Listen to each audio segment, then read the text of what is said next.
యెహోవా వాక్కు ఏదనగా, నన్ను గనపరచు వారిని నేను గనపరుతును, నన్ను తృణీకరించువారు తృణీకరముందుదురు. 1 సమూయేలు 2వ అధ్యాయం 30 వచనంలో చివరి మాట. Praise Jesus. ఈరోజు జూలై 24 థర్స్డే. Good morning. పరలోకనేస సంఘ బిడ్డలందరికీ, ఆత్మీయులందరికీ కృప సమృద్ధి కలుగునుగాక. ఆమేన్. ఫ్రెండ్స్, ఎలా ఉన్నారు? దేవునికి మహాకృపను బట్టి మనందరూ సజీవులు కాపాడారు, మరొక దినములో ప్రవేశపెట్టారు. ప్రభుకి మహిమ కలుగునుగాక. ఈ దినమంతటి మొదలుకొని దేవుని యొక్క సన్నిధి మనకు తోడై ఉండి ఎండింగ్ వరకు కృపలో కాచి కాపాడి గొప్ప కార్యాలు చేయనుగాక. ఆమేన్. ఇక్కడ దేవుని యొక్క వాక్యం మనకు సెలవిస్తుంది. ఎవరు దేవుని గనపరుస్తారు? రక్షణ పొంది మంచి సాక్ష్యాన్ని కాపాడుకుంటూ తమ సాక్ష్యం ద్వారా అనేకులు దేవుని గనపరుస్తారు. అలాగే దేవుడు చేసిన ప్రతి మేలును బట్టి సాక్ష్యమిస్తూ, అలాగే దేవుడిచ్చిన దాంట్లో ప్రథమ ఫలం, అలాగే దేవుడిచ్చిన దాంట్లో దశమ భాగం ఇచ్చి దేవుడిని గనపరుస్తారు.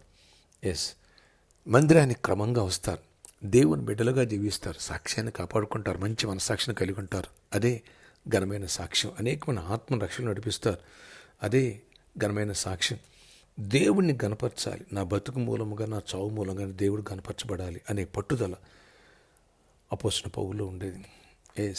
అలాగే నీలో నాలో కూడా ఉండాలి. దావీదు కూడా దేవుడిని గనపరచాలి ఆశించాడు. దేవుడు గనపరిచి పైన పెట్టాడు, కింద పెట్టలే. సౌలు తనను గనపరుచుకున్నాడు, తన స్వకీయను గనపరుచుకున్నాడు, దేవుడు కింద పెట్టేశాడు.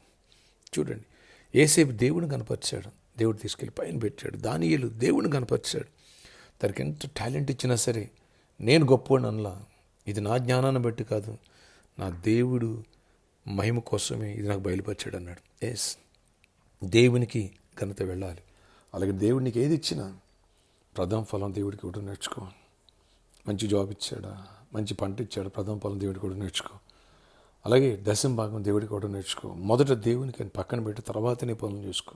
ఉదయం లేచిన తర్వాత ప్రార్థన ద్వారా దేవుడిని సన్నిధిలో కలుసుకో. దేవునికి ఇవ్వాల్సిన టైం దేవునికి ఇవ్వు. అలాగే మందిరానికి, సంఘానికి ఇవ్వాల్సిన టైం సంఘానికి. కొందరు ఆదివారం ఆరాధన నిర్లక్ష్యం చేస్తారు. కొంతమంది వస్తారు కానీ సగం అయిన తర్వాత వస్తారు, నిర్లక్ష్యంగా ఉంటారు, వర్షిప్ చేయరు, మంచిగా వాక్యం వినరు, వాక్యాన్ని అమల్లో పెట్టరు.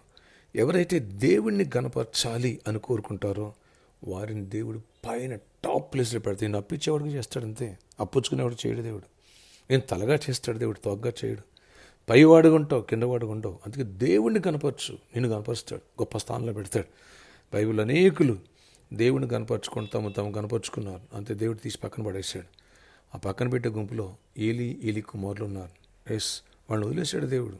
చివరికి ఆ కుటుంబమే అడ్రస్ లేకుండా పోయాను. సమూయేలు దేవుని కనపరిచాడు కాబట్టి దేవుడు సమూయేలుని గొప్ప ప్రవక్తను చేశాడు. ఈరోజు దేవుని కనపరచాలని మనసు బలంగా చేసుకో.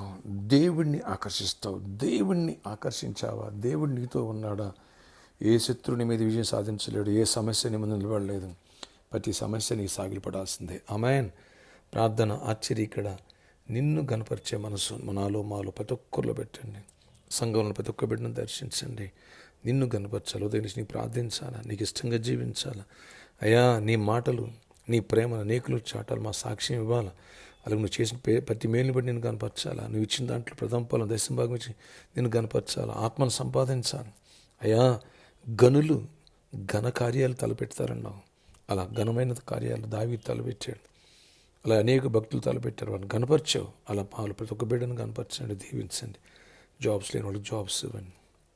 వేస్తున్నావు మంచి జాబ్స్ వచ్చినాక జాబ్స్ ఉన్న వాళ్ళకి హైక్స్ ఇవ్వండి, ప్రమోషన్స్ ఇవ్వండి, దీవెని ఇవ్వండి. అయ్యా, నిన్ను గనపరిచి ప్రతి బిడ్డను లేవనెత్తండి. పరలోకనేస్తాను కూడా మిమ్మల్ని గనపరచని మనసు మాలో అందులో పెట్టండి. నేను ఈ సంఘాన్ని గనపరచండి. అత్యధిక సంఖ్యల సంఘంగా ఈ సంఘాన్ని కట్టండి. లేని వాటిని ఉన్నట్టుగా పిలిచే దేవుడా, మృతులను సజీవులు చేశాడు, కృపనివ్వండి. పెళ్లి కానాడు పెళ్ళి అవ్వాలి, గర్భలేని బిడ్డలు గర్భాలు పొందాలి, గర్భిణీ స్త్రీలు క్షేమాన్ని సుఖరసాలు పొందాలి. ప్రతి బిడ్డను దీవించండి, నీ కృపాక్షేమాలు దయచండి. బిజినెస్ బిల్లును దీవించండి. ప్రతి ఒక్కరిని ఆశీర్వదించండి. అప్పులను విడిపించండి. దరిద్రమైనది పావర్టీ మా కుటుంబాలు కనిపించకూడదు. యేసునామములో దాన్ని తరిమి కొట్టాలి. ఆయన మా అగ్ని నిండి పొరలాలి, కృపనివ్వండి. అలాగే ఈరోజు బర్త్డే, వెడ్డింగ్, యానివర్సరీ బిడ్డలను దీవించి దీర్ఘాయుష్, కృపాక్షేమ, సమాధానం దయచేయండి. విదేశాలు, ఇతర రాష్ట్రాలు మన ప్రియులందరూ కూడా జ్ఞాపకం చేసుకోండి, కృపనివ్వండి. ప్రతి ప్రయత్నం తోడయండి. ఈ రోజునట్లు గొప్ప దీవెన దయచేయండి. రాకపోకల క్షేమానండి, యాక్సిడెంట్స్ అవాయిడ్ చేయండి. ప్రతి పనులు తోడండి, ప్రతి ఆటంకాన్ని కొట్టివేయండి, దీవెనతో నింపండి. యేసు నామములో ఆమేన్, ఆమేన్.